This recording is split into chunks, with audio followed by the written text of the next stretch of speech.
So, yeah, as you've got further into drinking, how did it make you feel? Halfway through, I realized I took the wrong step, and at that point, I knew I was down path of not turning back that day. So I was pretty much like, oh well, screw it, crank open another beer and have fun.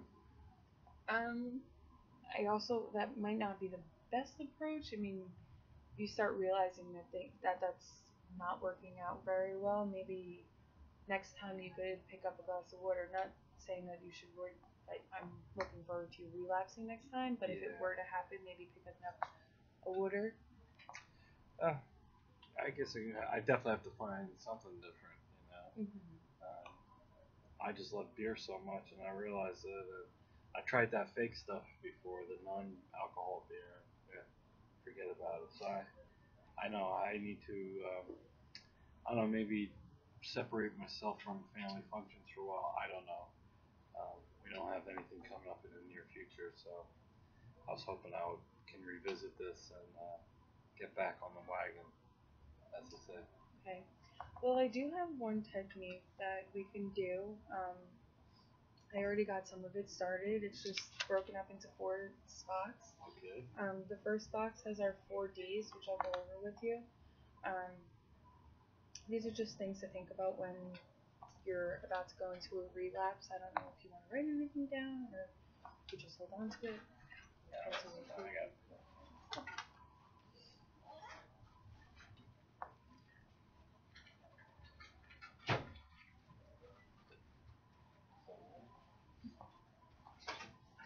Okay, so what we got here? We got delay, distract, deep breathing, decast, decastrophize. Decatastrophize. That's how you say it. Okay. So with delay, something that's interesting that you might not know, if you could delay your um, relapse decision for 20 minutes, you'll find the cravings to start going away. So if you could try to just delay your cravings, um, there's ways that you can do that. Maybe you feel like you want to take a drink. So, for instance, at your family's party, you wanted to take a drink. Maybe just go for a walk, separate yourself from the environment, and move on from there. Um, which leads us to distract, which finds engage in something that's distracting you from the relapse. Deep breathing, it helps you de-stress. This will help you maintain calm and purpose and propose help you maintain calm and propose when cravings hit, keeping you from making rash decisions. Um, and then decatastrophize. In the midst of a craving, it's easy to get caught up in panic, end of the world type thinking, like I can't take it any longer, I'm never going to succeed, so I might as well get high now, which I feel like you said a couple of things like that. Don't let that get to you. That's what you have to kind of keep in mind. So challenge your thoughts, reframe them into more accurate notions. Like, this is really uncomfortable, but at least my withdrawal symptoms will go away in a few days.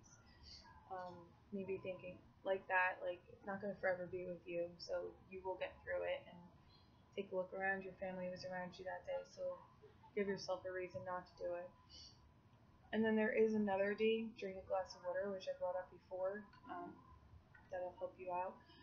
It relaxes you. It also sets your purpose. Imagine your cravings as like a runaway train gathering momentum to a disaster. Simple activities like taking a moment to drink a glass of water are like brakes that slow the train. Um, Next for our card is distraction ideas. So I have a list of a few distraction ideas, and maybe we can come up with some.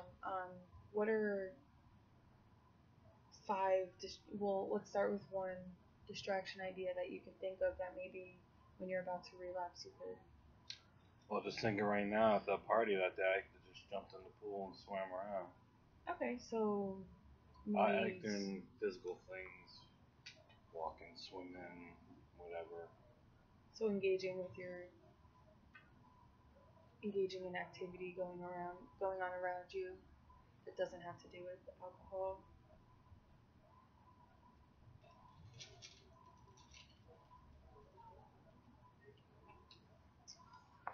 Okay, and what's another one? We have a few, like, maybe if you're into puzzles, you could play like Sudoku puzzle. No, I'm not that old yet. Hmm, Do you have a dog? well, maybe I need to get a dog. Hey, I'm gonna write that down. I'm gonna get a dog. it sounds Kids good. don't bother me for one, so why not? I'll get a dog. They'll stop bothering you, and maybe you can get yourself into a pattern with the dog, taking the dog out for a walk every day. Keeps your mind off of it, keeps you active. I've been getting into baking bread.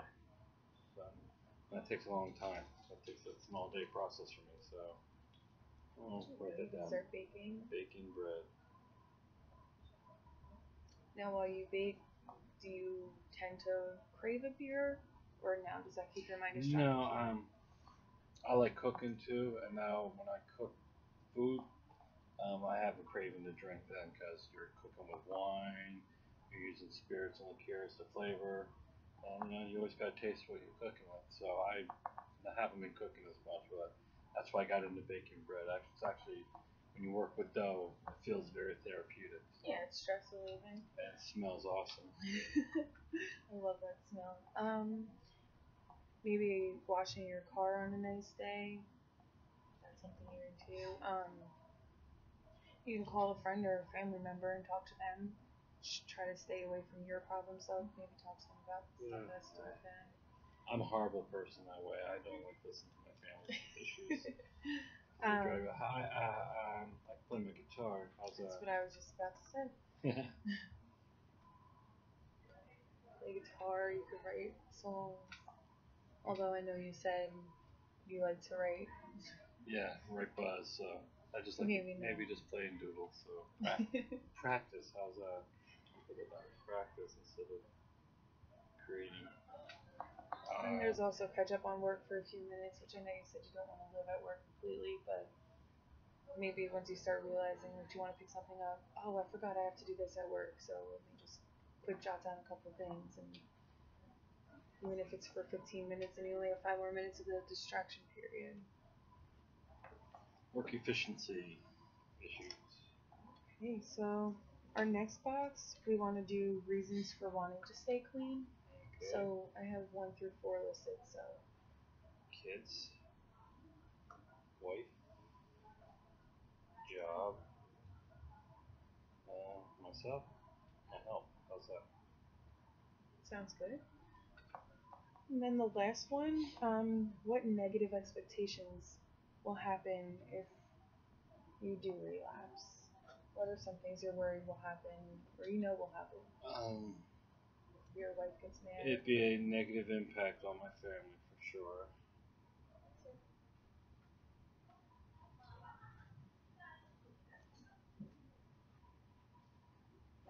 I never told my wife I went to the first initial meeting, so she noticed I wasn't drinking, but she didn't ask why or anything. I think she was quietly happy that I wasn't. I was kind of hoping to show her I can do this on my own, per se. And although I'm sure you want to do it on your own, it's not the worst thing to actually have someone there for you. So when they see that you're struggling, she could come in and help you out, get your mind distracted on things, do things with the family. Negative impact on my job.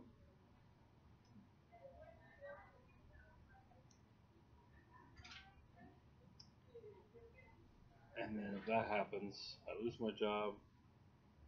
Negative impact on finances. Basically, without all 3 of those things, you're gonna find yourself in a really hard place. So hopefully, you could think about that. If you're gonna relapse, I would keep that paper with you in a convenient spot just until you're familiar with it. So I can pull this up and carry it around with me then, huh? Yeah. It'll help you out. That'd be a good tool. So are you willing to try again, or do you? Yeah, absolutely. I don't know if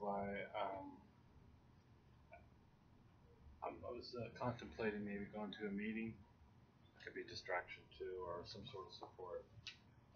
I didn't want to do it before because I didn't really want to do it. Now I think I'm up to the point now where I proved to myself that I can't go beyond 2.5 weeks, so I need to fix that. Yeah, that sounds like a good idea. And your wife can come with you if you want her to get involved. Maybe so she could see some emotions. Not yet. Not yet. Yeah. Well, you'll know when you're ready for that. So for now, when that incident happened with you, did you just continue to drink every day after that, or did you still try to hold back? No, I held back. That was last Sunday. What's today? Wednesday. So in 3 days. I mean, I do feel really shameful about it. Um, I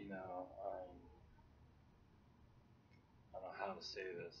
It felt good when I was doing it. It felt bad when I finished it. I don't want to go back to that. Am I still jonesing a little bit? I'm not sure yet. I can't quite put it into words. But now I'm here, and I'm ready to move forward with getting this under control. Okay. Well, I'm glad. I do see that you definitely want to help yourself. You started off seeming like you were kind of negative, that you can't do it anymore, and whatever. But now you're looking at it as, I can do it. I want to do it. It's going to be hard. You knew that when you started the first meeting. I definitely think going to an AA group could help, even if you try it just once, a couple times. It's definitely something to look into. Don't be so hard on yourself about it though, because now you have something to look back on. You weren't, at first you were trying to just be clean. You had nothing to say like, okay, well I relapsed and this is what happened. You didn't have that experience and now you do. So although it was a negative thing for you to do, take it positively in the next direction, because you don't want to go back to that. So look forward to not going back to that and use it as a learning experience for yourself. Okay. I would definitely look into your AA meeting though, and then maybe next time we meet, we could talk about it and see how you like doing that. Sure. Sounds good to me. Alright, well, I think we're done today. Thanks, Doc.